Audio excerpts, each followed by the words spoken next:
What is up, everyone? Welcome back to the Sea Across from Us.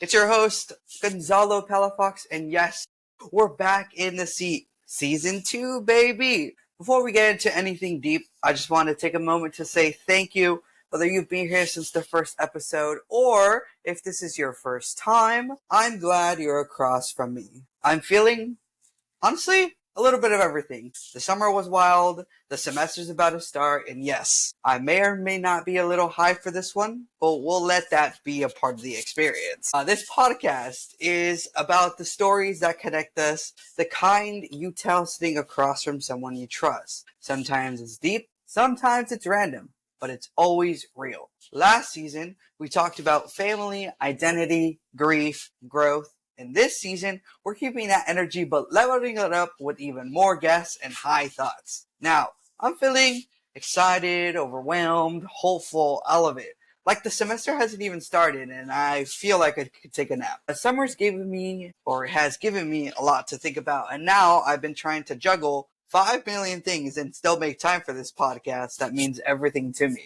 Season 2 is still going to be the same version of myself, still broke, still healing, still talking too much, but now with more weed and more wisdom. And let's just say my mic isn't the only thing that's lit today.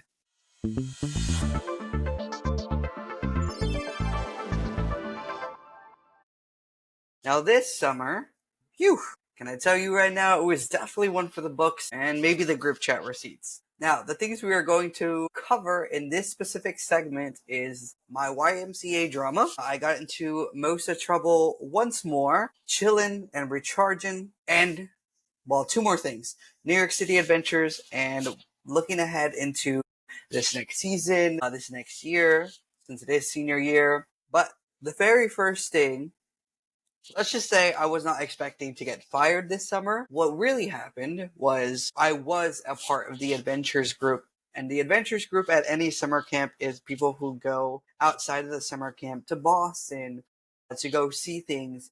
We went to the harbor. We went to the Franklin Park Zoo. We went to bowling. There were many, many things adventure-wise to do. And so that kind of sets up kind of what we're supposed to do. That specific activity is the thing that leads us, or how do I say it? I gotta think. It's not coming to me. I'm already in trouble. We just go out, and that specific time is the time that we spend outside the camp. The rest of it, we're actually inside the camp trying to do things. Now, these kids are middle schoolers who all have phones, and you all know how we're all addicted to our phones. I doom scroll for an hour, and it turns into 2 hours, and then it turns into 3 hours. That's just how social media works. And so, we had just had a conversation that specific day that I got in trouble about us, or the campers specifically, not having their phones out. And I took a kid's phone away, and that eventually got myself in trouble because this specific camper, they freaked out and started crying, and I couldn't help them. So what was I supposed to do? Then my bosses came, and the entire situation turned into this little thing and then turned into something bigger. What happens is HR then takes over. The time that you're suspended, you are being paid for. I was on suspension for, I think, almost 2 weeks. And by the sounds of everything that happened, reading the contract, it's safe to say that I think my bosses didn't want me specifically. HR did. Again, this was my first time offense, anything happening like that, and it's crazy. But I will say, this specific camp was a little harder than usual to enjoy. I had a rough time going into work every day just because of who exactly, but maybe that wasn't my right age group or whatever it might be. That just happened.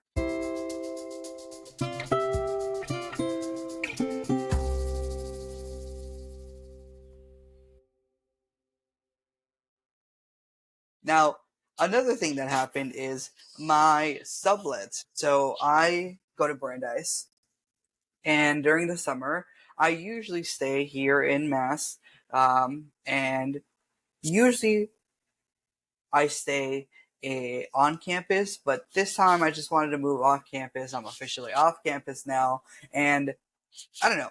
It's just I just want to move off campus. What can I say? I wanted space for Mosa, and Mosa is my emotional support animal, but now turned service animal. Um, and guys, looking for sublets in mass? No, you can't find anything here. I was texting everyone I knew, being like, hey, there's this. And some of them would be like, yeah, here's the price, but it looked too expensive. And I guess I shouldn't have been picking because I couldn't, like, what can I say? Procrastination at its best. But in that leaf, it was actually really, really funny to see exactly what happens when you're associated with bad people. That's what the landlord said. So I'm texting and being like, hey, like I'm interested in this specific sublet. You know, there's no dogs, but my dog can usually pass because I have a therapist who signed off on my ESA saying that I need her. But my landlord almost kicked me out over Mosa, and I had to fight really hard to keep her. Signed the lease, and I know that the policy says no pets, but an ESA is always really different. This was my first like official like landlord type of situation I've ever been in. So I was a little confused as to what to do, when to do it. It's all very confusing with also having a job that is a little hard. I'm at work one day and I get a message from the person I am subletting from, and he texts me saying that I need to call him as soon as possible because something happened. I give him a call, and this is when he says the landlord is kicking me out. So the landlord, I don't know what happened. I don't know if there was cameras in the house. I don't know what or how it happened, but he eventually found out that I had a Chihuahua. A day after I had brought her from New York City, because she was with my boyfriend. While I was trying to figure all this out. However, again, she is my emotional service animal, and when I spend some time without her, I can get a little crazy. In that phone call, again, I get told that I was going to get kicked out and that I had until the end of the month to look for another. Like, I could stay until the end of June, but I couldn't be there for July. And I know my rights. I know as an ESA, a landlord can't say no at this point because she was an ESA at this point. And I text the landlord and we get into it. He like starts saying that, I should have told him about this, which he's right. But then he starts attacking my character. He's like, what would your boss think if they found out you were doing this? Some stuff that didn't actually relate to the lease. So it kind of made me a little upset. Uh, I tell him under legal rules, as an emotional support animal, she is legally in this state, in the Fair Housing Act, you legally cannot say no to her being there. Instead, you accommodate for her being there. He gets mad, of course, because in the lease it says, of course, no pets, but now there is one. And after that, he says something about the lease not being active, but he set his own set of rules. I couldn't party. I couldn't bring anyone over. No one could stay over. And those things. However, when the lease was broken, or when he said that it no longer existed, it's there. It's there in writing. I have proof of this. And so, eventually at some point, he is in his own right to ask for an updated letter. The letter that I had was approximately 2 years old. So I just went to my therapist, asked him if he could write a thing that I needed Mosa, and then from there.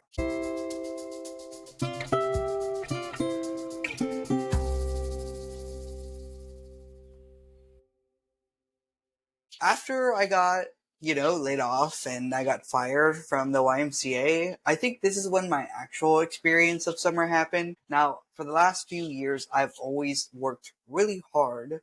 And that eventually drains my battery when I start school again. I just needed money for the school year. I wanted to make sure everything is right. However, now I'm living off that specific savings because I have no income. Now, I am a peer mentor for a student support services program here for first gen low income students. And that job was going to start roughly 6 weeks after the entire situation happened. So I had some time. I did struggle a lot over the summer, but I did smoke a lot of weed. I was living in my summer sublet, again, no job, just vibes, more weed. It literally was, I would wake up, smoke, garden, whatever you want to call it, go to sleep, wake up, eat, smoke, and redo the cycle all over again. I really enjoyed that specific part of the summer just because it was so peaceful. It was, I don't have anything to do. I could just chill. I could just watch TV. And those are kind of things that, like, again, first generation low income students, they don't really get to do that because we're always moving. We always need money. We always need to be doing this and we always need to be doing that. It's just what happens. However, when you take a second to think about it, I could watch movies, I could play video games, I could do this, I could do that if I wanted to. It was so eye opening, I guess. It just means that every once in a while I should probably take a break. I didn't really do much from the summer besides go visit my boyfriend who currently lives in New York City. Shout out him. Again, a lot of New York City adventures. I was always there. The one good thing about, my summer being cut short from working is I could spend as much time as I wanted over there.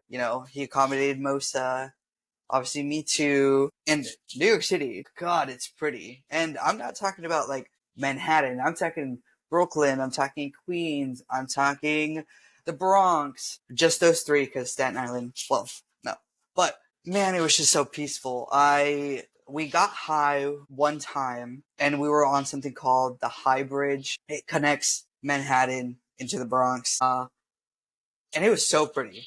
It was so pretty. If I could show you guys the view that I was looking at, I would.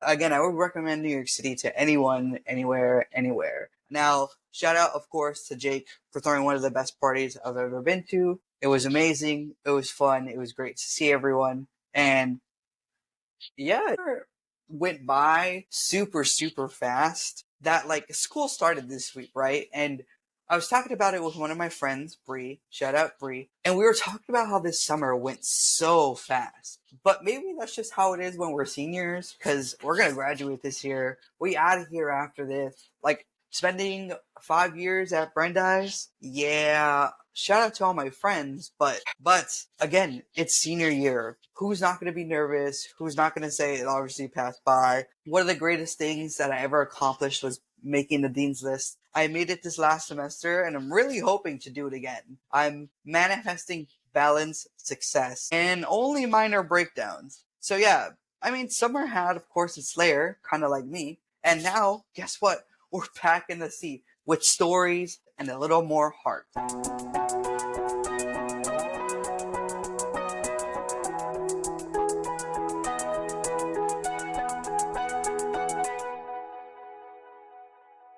All right. Well, in this next segment, we already talked about the past. Now, let's talk about what's coming because, baby, we got plans for this season. Believe me, I'm going all the way with this podcast.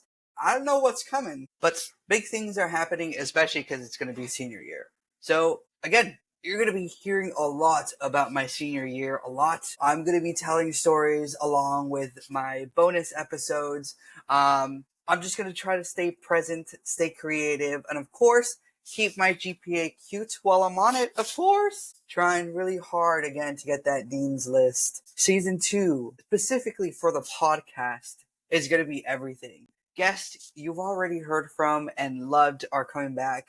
We got new faces, we got deeper conversations, and yes, for the first time, we're doing bonus episodes where I'm just going to be baked. I would invite you to get baked with me, watch this episode, and just laugh along. Because, god damn, my head right now is spinning through the walls. Y'all should have seen me before. When I was doing my little breaks, I was like, hey, hit it up, eat it up, hey, and it was crazy. Ugh. Being high is, of course, one of the greatest things. Those chaotic bonus episodes, they could be 15 minutes, they could be 45 minutes. Advise you, those bonus episodes are going to be everything. You're going to get all chaotic, my life updates, the tea, whatever it is. And if you have tea to share also, Just let that sink in. Okay, anyways, in the future, for this future season, I'm focusing on growth in my relationships and how I handle stress and how I tell my story. There's a lot I've been through, and I kind of want to unlock it in this space. I also don't want to rush this year at all. I want to savor all the little things, the late night conversations, fish sunsets, and stress meals even at 2 a.m. I've already started doing it. Last night, I was drinking with one of my buddies, and we were just playing Pong downstairs in the basement, vibing, listening to music, getting to know more about him. And that's everything about slowing down those moments and just appreciating everything that happens. The campus sunset, it might not be pretty, but at least there's photos that says I was here, I made it, I'm almost done, here it is. So here's the deal. Here's what I'm manifesting. A year that's going to be challenging in the best way, a season that feels more like home, and more moments where I just feel proud of how far I've come. You with me? Good. Let's make season 2 one to remember.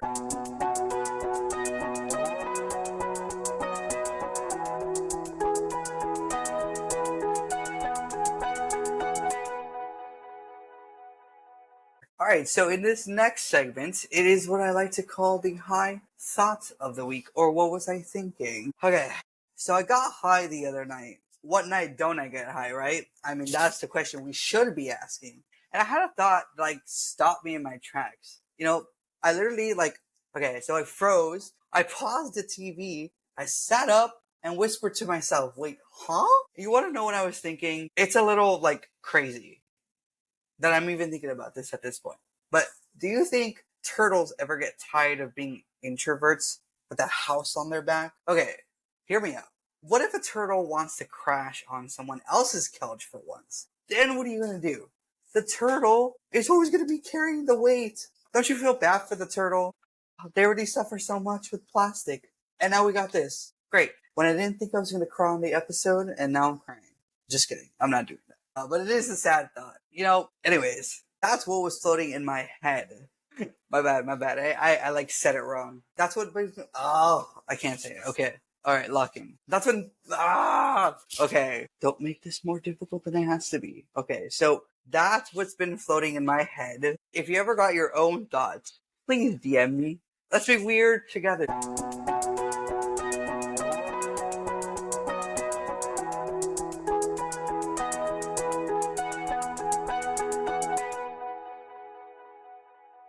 Alright, everyone. Yes, this is it for episode 1.